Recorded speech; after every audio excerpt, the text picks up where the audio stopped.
First of all, congratulations. How are you feeling? Thank you. I'm feeling really good. So how does it feel to get back in the win column, kind of have that hurdle over with? It feels good. It's never a good thing to have a couple of back-to-back losses, So it feels good to come out tonight and come out with a win and start getting some momentum going again. Did you feel like maybe your job was on the line a little bit with this win, or do you feel like, no matter what, they see something in you, you can stick around? Oh yeah, I think the UFC knows. I think they know that I'm an exciting fighter. Today was for me. Today was a little bit, I guess, less characteristic of the way that I fight. Usually I'm a little bit more risky. I played a little bit safe and try to play a little bit more of a different game. But like I said, I think the UFC knows. When it comes down to it, I'll stand there and I'll trade, and I have exciting fights in my future. So I don't. Even if I lost tonight, I don't think that they would let me go. Why do you feel like today went the way it did? I think I would have to say my past losses. I just came off of 2 losses, So last thing you want to do is come out and be reckless and then have an unnecessary loss. Honestly, my last 2 losses, I feel like I lost against guys that are not better than me. It was just me making mistakes that cost me the fight. So I was just making sure I didn't make those mistakes. And if I was going to get a knockout, a submission, or whatever tonight, it was going to be done through technique and not just me trying to force it. Was there any surprises in there with your opponent? I was surprised he didn't push forward more. I was looking to land some counters and stuff. I thought he'd push forward with more pressure. He didn't. He kind of sat back a little bit more. He did surprise me with how, I won't say it was a surprise, but I would just say that he had a good shot. When he shot for a takedown, it was pretty good, pretty clean. So hats off to him for that. It was a good technique. But no, not overall, no. When do you want to get back in there? Do you think maybe before the end of the year, or do you want to take some time off? Yeah, I'm healthy. I didn't really take any damaging shots or anything like that. A little bruised on the shin, just ice that up, and I'm ready to go. So if they hit me up with some news or an opponent or something, I'm ready to go. I'm healthy. Do you have an opponent in mind that you'd like to call out, or anybody you've kind of had an eye on? Yeah, I was just talking to. I was just doing another interview, and I was telling them at some point I want to get that. I want to run it back with Morales. I didn't like how that went. I don't think that he's the better fighter. And that's not down in him. He did a great job when we fought.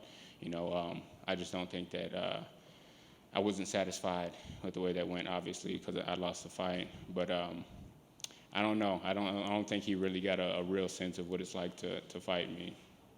So yeah, I'd like him. Thank you. Hey, Trevin. Was this your first fight post being a police officer? Yes. How did that feel? It felt good, just being able to have a full training camp. Usually, shout out to the Houston Police Department, by the way, North Belt. I'll come back and see you guys soon. But it felt good. Usually, I would be at work. I'd have to train in the morning, then have the evening shift.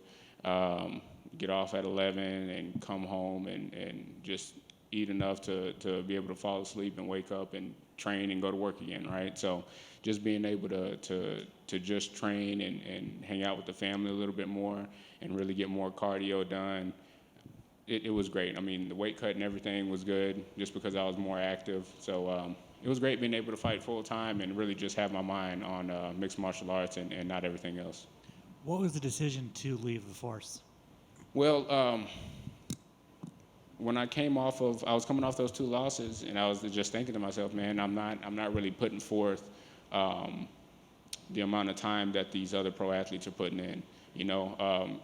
Being a police officer was great, and fighting at the same time was great. I had a few wins, I had some success there, but when you look at it and everybody's trying to get a competitive edge, I'm like 1 foot in, 1 foot out, and then everybody else is all in. I'm fighting guys that are getting 3 or 4 hours of training a day while I'm getting like 1.5, That's no way to be, as a professional, especially on this level. So it was necessary. Yeah, it sounds like a complete, just insane schedule that you had going. I mean, I guess, are you surprised at how far you went and how far you've gone in your career with that kind of schedule? Yeah, man.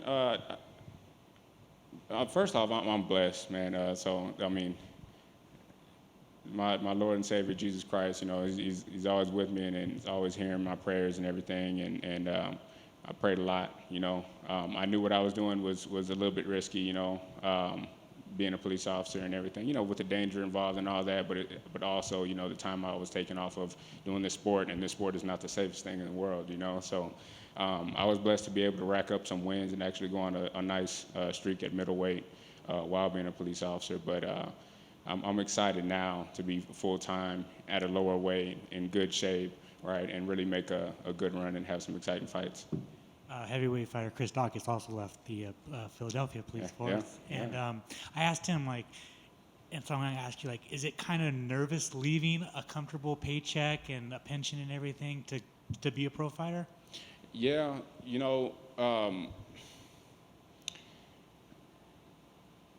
to the regular person, they would look at our checks and stuff and say, oh, they make a whole lot of money, right? But we're spreading that out, you know what I mean? And if anything happens, if we get injured or whatever, now you don't have a fight, right? And you have to, in the sport, you just have to be smart enough to have passive income and all that other stuff, right? But until you can get that kind of thing going, you kind of need something to fall back on, right? Especially you got a family, right? I got a wife and 2 little boys, you know, so I feel like it would have been selfish of me to sit there and say, okay, well, I'm going to just do this full time, and then we'll just try and, you know, thug it out until we can get comfortable, you know? So, yeah, I mean, it was, I think that it was very uncomfortable at first, you know, just because, again, there's no steady paycheck, right? And you can get hurt at any time. We're fighting each other every day at training. We're sparring all the time, you know? You can twist an ankle, you can tear an ACL, anything, and now you don't have paychecks.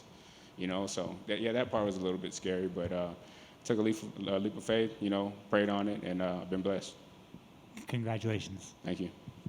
You know, going from something like a police force where you have that team around you, and now you're doing like the solo sport, you know, you definitely still have your training team, but is there something that you miss about the police force? And now that you've had time away from it, do they still reach out to you? Do they still tease you? You know, we've seen that a lot of times with other guys that have been in the firefighting or police, that their brothers are always reaching out to them. But is there something that you miss from the police force now that you're not part of it? Yeah, I get a lot of love from the Houston police. There's a lot that I miss about it. You know, I miss the people there. You know, you meet a lot of good people there. Also, just being able to interact with the community on the level that I was doing it. You know, being able to try to help people out. And change the way that people view the police. Let them know that there are police officers out there that are regular people. You know, they're just coming to try and help you out. But yeah, there's a lot to be missed. There's a lot of benefits and stuff inside of being a police officer. But like I said, I mean, I still reach out to them. I still talk to them. A couple of the officers there. So I'm not working there, but I still keep in touch. And like you said, with trying to actually have some outreach to the community, do you feel that this platform, is this something that you're still going to try to do as you grow in this platform as well, giving back to your community? Yeah, of course. To me, that's one of the most important things that you can do as a human being, right? I mean, if you're just on this earth living for yourself, I mean, that's kind of sad, right? Like it sounds like a lonely life, right? So I feel like if you can be a helping hand to somebody else, you're never worthless, you know? So I feel like that's always something that's in my head, is to try and help somebody else. And I know at the beginning of this interview, you talked about how you kind of almost apologized for not playing, you're being less risky out there and stuff, but it takes 2 to tango. Yeah. Your partner out there didn't give you a lot of stuff as well. Did that kind of surprise you that he wasn't really pushing the pace and giving you maybe that platform to do that? Yeah, it was surprising, right? Because he's, if you look at him, you look at his fights and stuff, usually he comes out and he's coming out fast and he's trying to get it done, right? He had a whole lot of first-round finishes.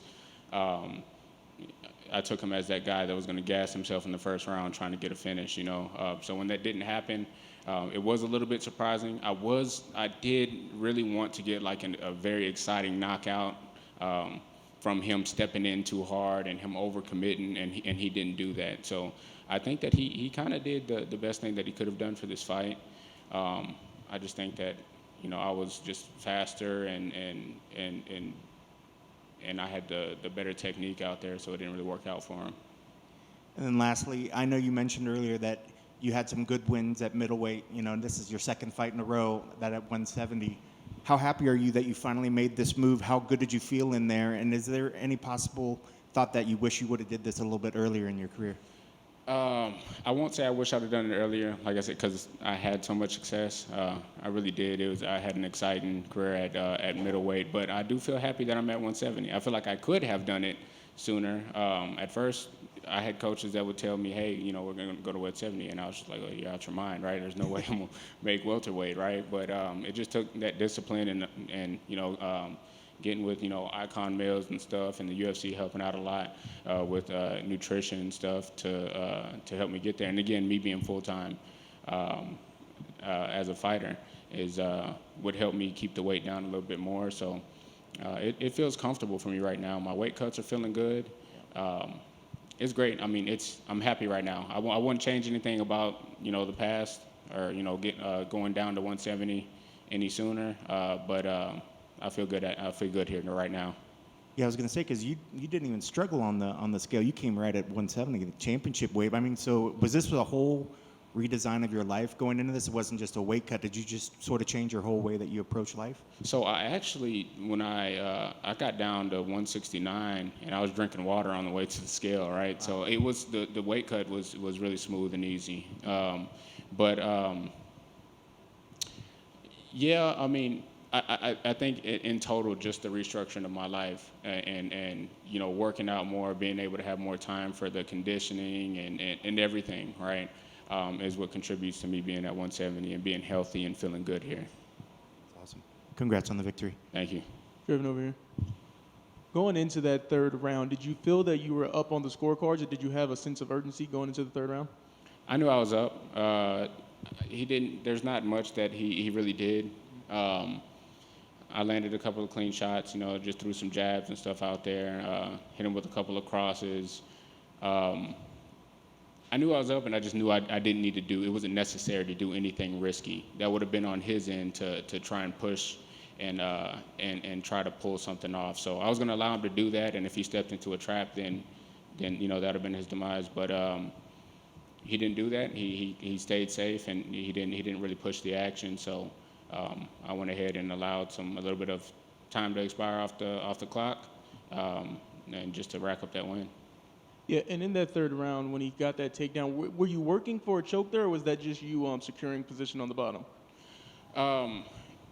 Initially, it was just me making sure that he wasn't able to posture up and land any good strikes. Right, so it was more about me keeping his head down at first. You talking like when I had like a semi-guillotine kind of? Yeah, almost. Yeah. So right there, it was more of me keeping his head down so he couldn't have space to hit me with anything good. All right, that's all I got for you, man. Congrats on the win. All right, thanks, man.